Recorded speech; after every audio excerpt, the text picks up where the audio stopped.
Hello les amis, j'espère que vous me voyez bien, j'espère que vous m'entendez bien et surtout j'espère que vous allez bien. Aujourd'hui, je vais te poser une question. Est-ce que tu sais comment préparer demain?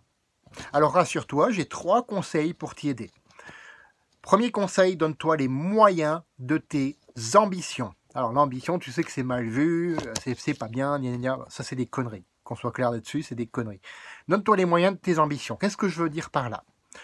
Déjà, le premier moyen, c'est le temps. On a tous 24 heures dans une journée. Tu regardes en moyenne par semaine, si je suis vraiment réaliste, entre 10 à 20 heures du temps, un Français moyen va le passer à regarder la télévision ou à naviguer sur Internet entre 16 à 20 heures de temps par semaine ou à naviguer sur Internet sans but précis, juste comme ça pour se divertir, pour partager des photos de chats. Et c'est très bien, hein, je le fais aussi. Je partage aussi de temps en temps des photos de chats. Si tu veux te donner les moyens de tes ambitions, je t'invite à changer ça. Et même si tu travailles, j'ai un travail à 35 heures posté à côté, c'est-à-dire qu'une fois je suis du matin, une fois je suis de l'après-midi, ce qu'on appelle les 2-8, et pourtant j'arrive à me trouver le temps de tourner ces vidéos, de faire du contenu, beaucoup de contenu, encore certaines personnes me disent que je poste beaucoup, c'est par choix que je le fais, et peut-être ça va se réduire, peut-être ça va s'augmenter, peut-être je vais travailler plus encore sur la qualité pour t'apporter encore plus de valeur. Bref, tu vois là où je veux en venir. Tout ça, ça va demander énormément de temps et ça m'en demande déjà. 35 heures, c'est un mi-temps pour moi. Donc mes 35 heures au travail salarié, plus au moins aussi 35 heures, je suis plus à 80 en fait, en totalité. Donc au moins 35 heures aussi à mon activité. Qu'est-ce qui te passionne ? Qu'est-ce qui te passionne? Qu'est-ce que tu as comme passion? Comment lier cette passion à tes objectifs? Ça, je t'invite vraiment à réfléchir là-dessus. En termes de formation, où tu en es?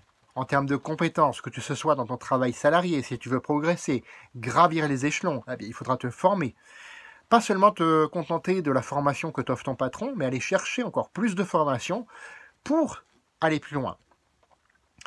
Si tu as une activité à côté, comme moi, comme c'est mon cas, quelles sont les compétences aujourd'hui que tu aimerais acquérir justement pour augmenter ton expertise dans ce domaine? Écoute aussi les bonnes personnes.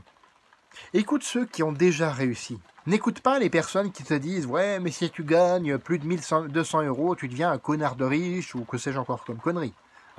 Ou les gens qui te disent « Contente-toi de ce que tu as. C'est pas bien de vouloir plus, tu prives autrui. » Ça aussi, c'est une énorme connerie. Regarde par exemple au sport. Est-ce que tu vas écouter la personne qui arrive dans la salle de sport, qui n'a jamais fait de sport de ta vie, qui te dit « Ah non, fais pas cet exercice, j'ai entendu dire qu'il est dangereux. » Non, tu vas écouter le moniteur de sport, le coach sportif qui est là pour t'aider à faire les mouvements du mieux possible sur cet appareil et qui travaille dans cette salle de sport. Tu ne vas pas écouter le premier venu, qu'on soit d'accord.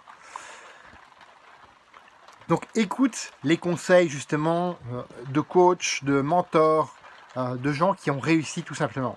Alors oui, parfois certains, je pense à certaines personnes en particulier comme Franck Nicolas, Roger Lannoy, sont très forts pour donner ce que j'appelle des coups de pied au cul. Et c'est très bien. Parce qu'à un moment donné, on a tous besoin, moi le premier, on a tous besoin pour avancer. Parfois on est dans un creux, dans un coup de mou, et ça arrive à tout le monde. Ça arrive à tout le monde.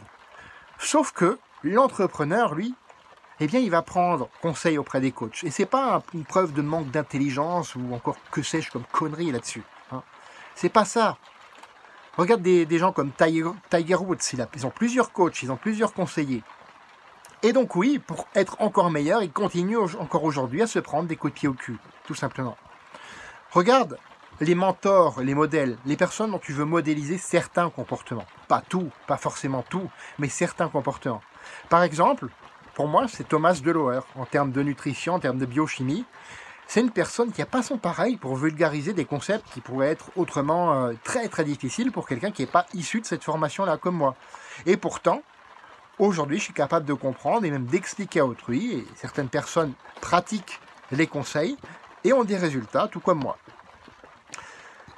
Troisième conseil, c'est persévère jusqu'à réussir. Ça, je le répéterai autant de fois qu'il le faudra. Parce que non, c'est pas facile. Oui, parfois, ce sera très très difficile même. Comme là, comme tu peux l'entendre, il pleut. J'aurais pu me dire, oh mais je fais pas mes vidéos, je les fais lundi, etc. J'aurais pu me sortir tout un tas de conneries pour procrastiner. Non. Je me dis, ok, c'est pas facile, ok, c'est frustrant, qu'il pleut, mais j'ai pas de contrôle là-dessus, donc autant lâcher prise. Et je vais faire ces vidéos, donc je les fais aujourd'hui ici. Donc c'est possible. Encore une fois, ce n'est pas facile, et attention aux vendeurs de rêves qui te diront le contraire, qui te diront « Oui, mais c'est facile, tu peux réussir du premier coup, lui il raconte n'importe quoi. » Je te mets en garde contre ces gens-là. Focalise-toi sur le fait de devenir meilleur chaque jour un petit peu. Petit pas après petit pas. Fais de ton mieux chaque jour.